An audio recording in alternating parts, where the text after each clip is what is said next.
નમસ્કાર દોસ્તો, મારી ચેનલ ઠક્કર ડાયરીસમાં આપનું સ્વાગત છે। આજે આપણે હાઈવે સફર કરીશું ખંભાતની, જે ભવ્ય ઐતિહાસિક વારસો ધરાવતું સ્થળ છે ગુજરાતનું। અને આજે આપણે સૌ સાથે ખંભાત જઈશું। Let's go Khambhat.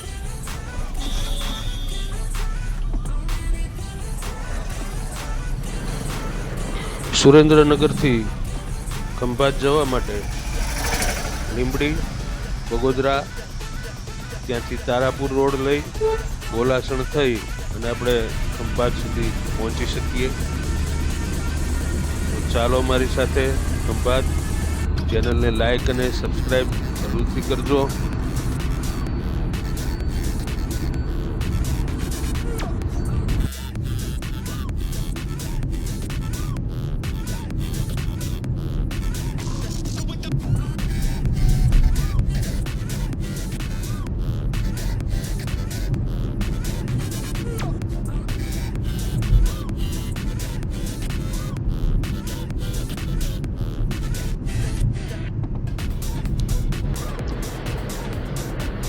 તો મિત્રો, આપણે પહોંચી ગયા છીએ લીંબડી। ડાબી બાજુ રસ્તો અમદાવાદ તરફ જાય છે, બગોદરા અમદાવાદ, અને જમણી બાજુ સાયલા, રાજકોટ, ચોટીલા એ બાજુ રસ્તો જાય છે। આપણે ડાબી બાજુ બગોદરા તરફ જઈશું, પણ એ પહેલા આપણે સીએનજી પુરાવી લઈશું।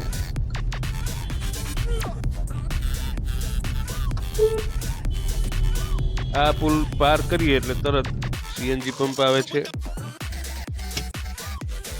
ગુજરાતમાં હવે લગભગ બધી જગ્યાએ સીએનજીની સગવડ આપણને સરળતાથી મળી જાય છે, એટલે સીએનજી કાર વાપરો।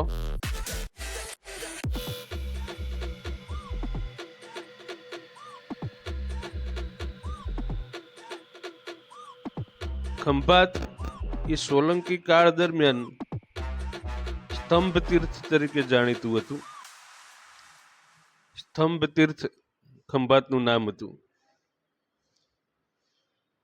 ખંભાત છે એ ભવ્ય ઐતિહાસિક વારસો ધરાવે છે। તેની પ્રાચીન ઇમારતો, અકીક, પતંગ, મીઠાઈ ઉદ્યોગ, ઝવેરાત ઉદ્યોગ, એના માટે તે આગવી ઓળખ ધરાવે છે।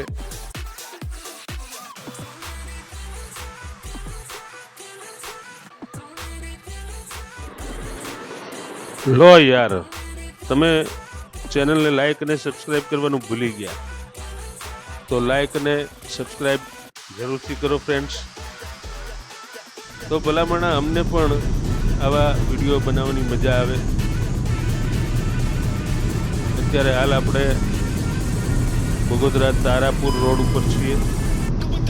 ગુજરાતના તમામ હાઈવેઝ ખૂબ સારા થઈ ગયા છે, આપ જોઈ શકો છો।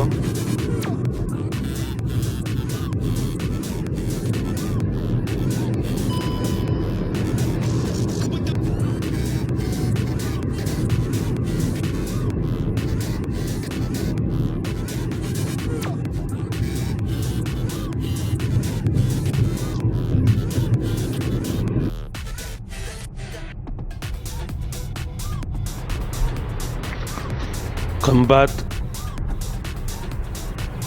તેની સૂતરફેણી અને હલવાસન આ બે મીઠાઈ માટે ખૂબ જ જાણીતું છે।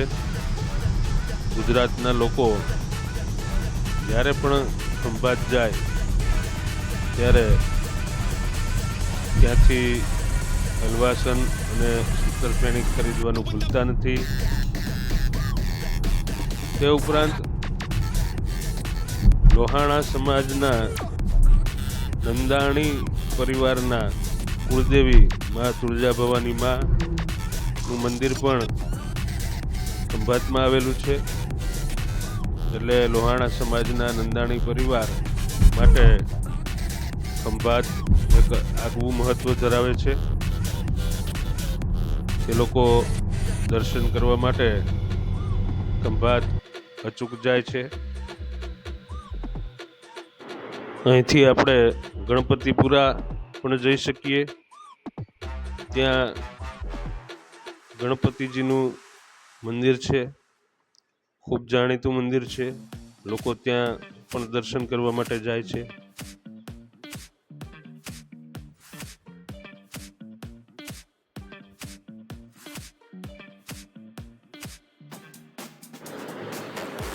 ગણપતિપુરાની જેમ અરણેજ બુટ ભવાની માતાજીનું મંદિર પણ આવેલું છે.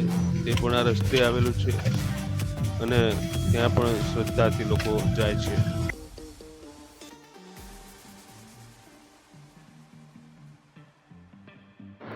આ છે મિત્રો વટામણ ચોકડી.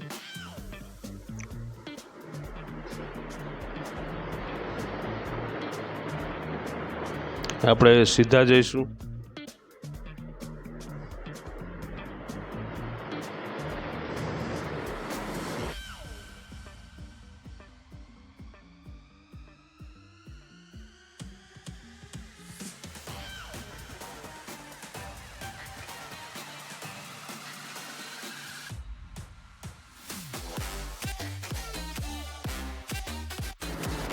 ટોલ ગેટ આવે છે પણ અહીં કોઈ પૈસા લેવામાં આવતા નથી કે આપણે કોઈ પે કરવાનું હોતું નથી.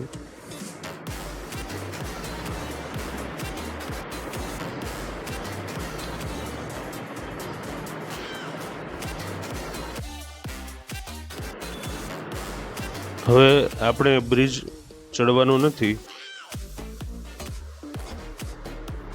બ્રિજની નીચેથી જમણી બાજુ ગોલાણા તરફ આપણે વળીશું.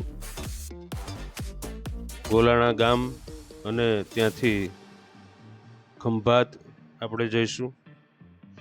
ચેનલને લાઈક અને સબસ્ક્રાઈબ જરૂરથી કરી લો મિત્રો.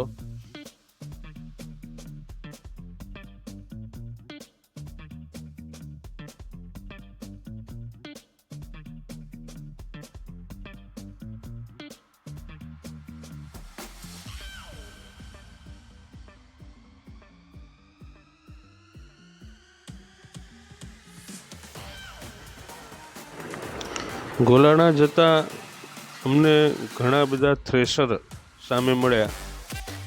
અત્યારે ઘઉં લેવાની સિઝન છે એટલે થ્રેશરનો ઉપયોગ એમાં થાય. અહીં ઘઉં અને ડાંગરની ખેતી વધુ પ્રમાણમાં થાય છે. આપણે ડાબી બાજુ ખંભાત તરફ જઈશું. ખંભાત 8મી સદીમાં વસેલું છે તેમ લોકો માને છે.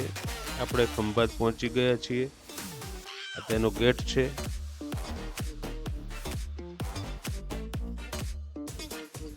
સોલંકી કાળમાં ખંભાતની એટલે કે સ્તંભ તીર્થની ખૂબ જ જાહો જલાલી હતી.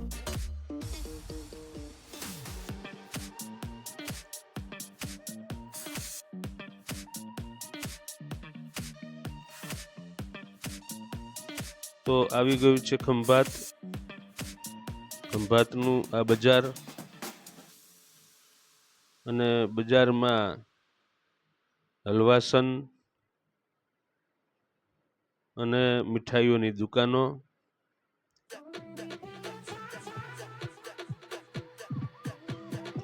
આ છે હલવાસન.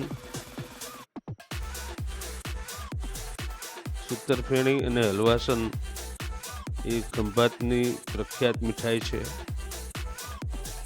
તે ઉપરાંત પાપડ ચવાણું તે પણ અહીંનું જાણીતું છે.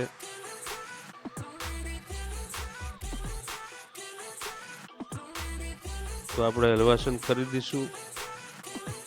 કોઈ ખંભાત આવ્યા હોય ને હલવાસન ને સૂતરફેણી લીધા વગર જાય એવું બને નહીં. આ છે હલવાસન. મોઢામાં પાણી આવી ગયું ને. તો ચાલો લાઈક અને સબસ્ક્રાઈબ કરી લો એટલે હું તમને હલવાસન આપું.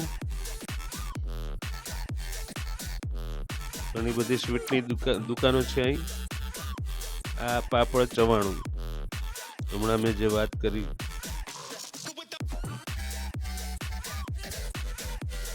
આ છે ખંભાતનો ટાવર, અતિ પ્રાચીન. ખંભાત આણંદ જિલ્લામાં આવેલું છે.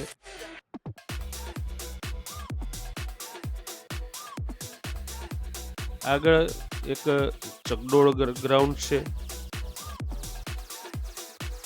ચકડોળ ગ્રાઉન્ડની સામે આપણે જવાનું છે. જય તુળજા ભવાની માતાજી. આપણે તુળજા ભવાની માતાજીના દર્શન કરવા જઈશું.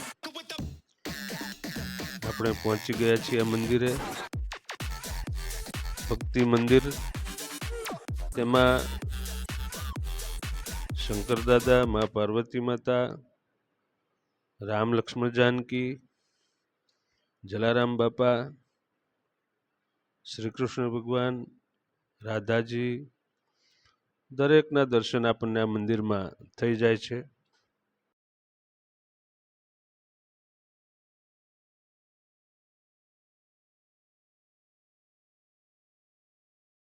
આ છે તુળજા ભવાની માતાજી. જય તુળજા ભવાની માં, હંદાણી પરિવારના કુળદેવી.